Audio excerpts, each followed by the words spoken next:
You're right. Not my job to make you care about myself.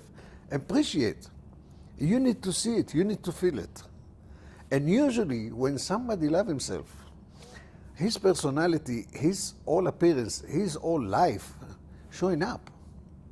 Yeah? When somebody cares about what he does, usually many people join him. When somebody do something that he appreciate, he talk about that, and people accept that.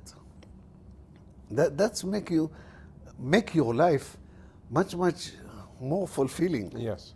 Yeah, and have a better life. Now, we talked about the 55%, which is the body language, the 38% tonality. Now, I believe that wholeheartedly. It's not so much what you say, but how you say it. And I think that makes all the difference. I mean, you could basically, you know, people sometimes are so focused on what they say to someone and how they're going to take it. But if you focus more on how you say it, it's a totally different way to go about it. And since communication is such a key thing between two people, at least, or a group of people interacting with each other, I mean, you could use what's going on in our society nowadays as far as people say politics, and people say never to talk about two things, religion and politics. But these are two things that affect people's everyday life. One is God's laws, right, religion, and the other is human, people's laws that govern us and everything else. So those are things that people really have strong emotions about and highly motivated about certain beliefs that they have about whatever. But the way you say certain things and the way the other person perceives it and how you're saying it, that makes all the difference. So it could be a situation where there's communication and it's civil, goes back and forth, or it could be in a situation where it just banging heads and people are not listening to each other. So I can imagine what the body language would be in a situation where there's two people talking about things that they're highly motivated about and that means have strong emotions for them. And then when they're encountering each other, and depending on how this, what they're saying, but how they're saying it, and how the other person is receiving it, that makes the situation worse. I will tell you that, which is when it's come to politician, it's the attention has to be shifted to what you do, not to what you say, because it's very known that politicians tell you what you want to hear. Is not what you need to know. Yeah, and this politician, that's the politic. Yeah. So when you pay attention to what they do, not to what they say, that's make the difference. Right. Actions speak louder than words. Right. Now, when it's come to religion, let's go to different level, which is, according to me, and I speak now for myself, yeah, which is God give us the 10 Commandments. When you follow the 10 Commandments, you don't need any other person to come and translate that for you and ask to make income from that. Yeah, I don't justify it. It's me. So I have the 10 Commandments. I follow the 10 Commandments, and this is my religion. Yeah, and I don't need anybody to come and translate it. Right. And give all kind of explanation to what God said. It's very clear. It's very simple. Well, obviously it depends on what religion you believe. Some people don't believe in, who are atheists or agnostics, don't believe in God at all. But what I was just saying that those are two things that I find it interesting that they say, those are two things you should never talk about. It's religion and politics. And I feel like, well, how can I not talk about it? Because the two things that are pretty much affecting our day-to-day lives on a daily basis. I disagree with you here. Okay. Yeah, and A politic and religion, let's go to religion. Religion is personal. I see it it's something personal. Okay. You want to believe in that.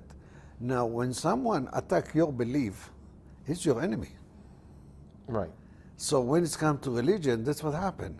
If I'm not on your same belief on religion, I'm your enemy. So I stay away from that. I don't want to have enemy. I have my own belief and I keep it to myself. When it's come to politics, politician, it's known, they're not doing good in your life. They're looking for their life. Yeah. So why I need to listen to them? The only person that can change my life is me. So I'm more concentrate what I do for myself. Yeah, to be developed, to do better in life. Because the politician don't have the time for me. He need me once every 4 years, or once every 6 years when there is election. In between, I'm just a number. So why I need to pay attention into that? That's not develop me. Okay.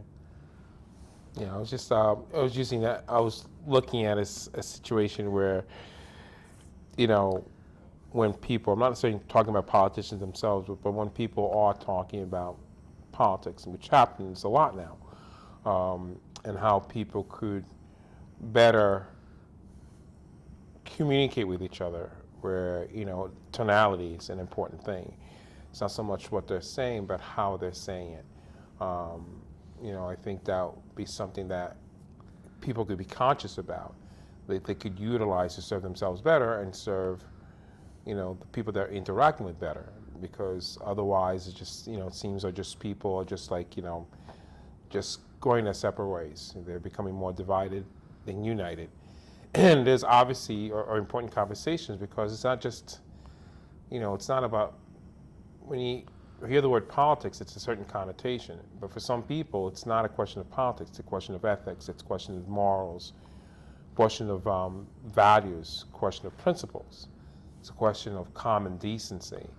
And if people feel that they're not on the same wavelength or talking the same platform, and people are, you know, are at each other's throats, you know, how can we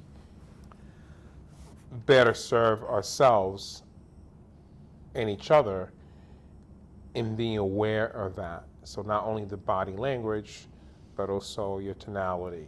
And then, of course, the 7% that you're talking about, the words that you choose, as far as, you know, vocabulary and that you have control of, where some of the other things you may not be so aware of, which I think it's an important thing. You know, it's communication is a cliche for a reason.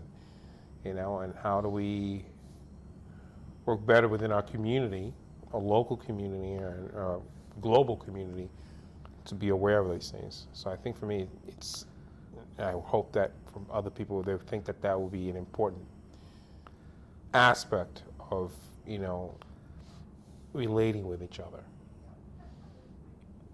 This is kind of a priority. For some people, it's in a high level of priority. Right. Yeah, some people it's in a lower level of priority. And to shift that, you need to be persuasive toward people.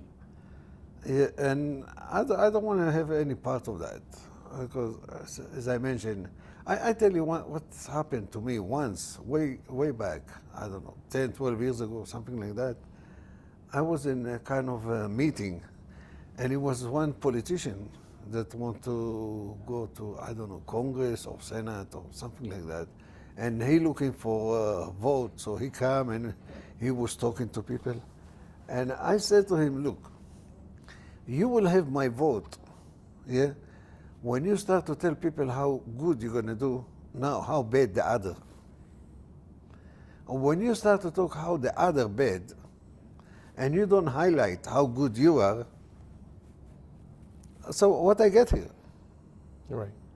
You don't want me to vote to the other guy, but what you going to do? to vote for him by default. So that's not going to happen. I don't go into that conversation from beginning. Right. It's again, that's what similarity with religion.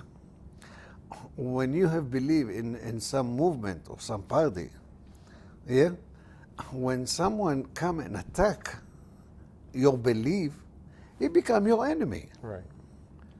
It's on the spot. It's no time. With no time, he become your enemy.